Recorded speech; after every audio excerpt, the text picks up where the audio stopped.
Hi, this is Splish, and today I'm asking the question, how is Battlefield 5 doing in 2021? The game was released in November 2018 by DICE and EA, and it's based on World War II and is a thematic continuation of its World War I precursor Battlefield 1. There was some mixed pre-release reception of the game, for example, a significant backlash from fans of the series when it comes to the announcement trailer. But upon release, BF5 received mostly favorable reviews from critics, although it was criticized for its shortage of content at launch and also lack of innovation. The game sold 7.3 million copies by the end of 2018, but was a commercial disappointment for Electronic Arts.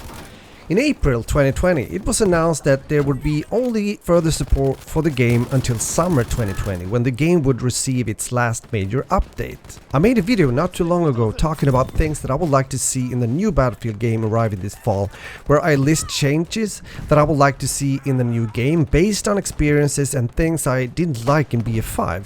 I'm therefore putting up a card here if you would like to check it out later. Personally, I don't have so many hours played in BF5 as I have in BF4 or BF1. I remember that I wasn't too overwhelmed how the game felt and played already when the beta was launched. Later, when the full game was released, I realized that they unfortunately, in my opinion, had also chosen two of the worst maps in the game when it comes to the beta, which didn't make the experience that awesome. But again, that's my personal opinion, but an opinion that has lasted also now when I'm getting back into the game. I guess overall I had more fun in both BF4 and BF1, which again made me look the other way when it comes to continuing to play other titles instead. But nothing isn't just black and white, and I do find myself enjoying the game sometimes, or should I say parts of certain maps and game modes. I recently did a similar video when it comes to free-to-play battle royale game called Ring of Elysium, asking the question how the game is doing in 2021.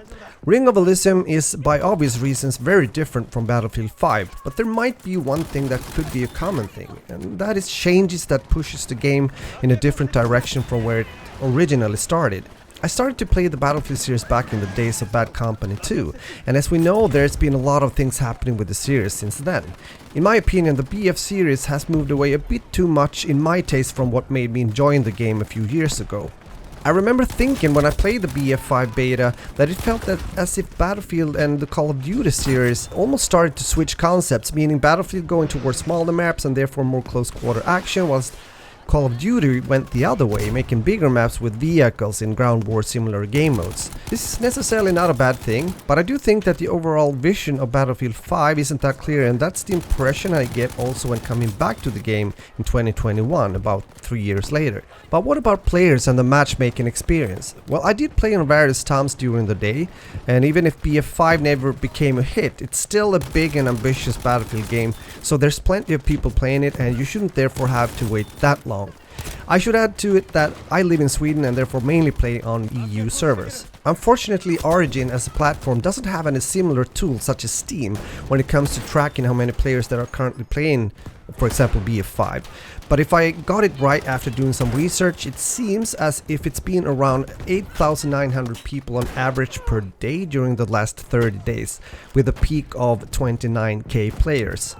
Not so many as you might think or hope for when it comes to a AAA game such as BF5, but the numbers have recently gone up a bit, maybe due to the summer.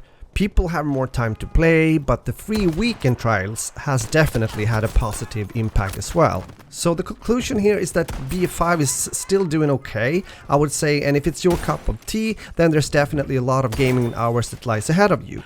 As always, I'm curious to know what you think about Battlefield 5 and also what you are looking forward to when it comes to the new Battlefield game.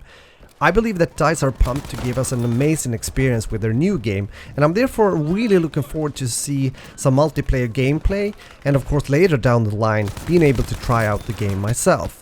So with that said, I want to say thanks for watching, and if you enjoyed, please leave a like on the video since it helps me as a YouTuber, and if you want to make sure not to miss out any of my future uploads, then make sure to subscribe and turn on the notification bell.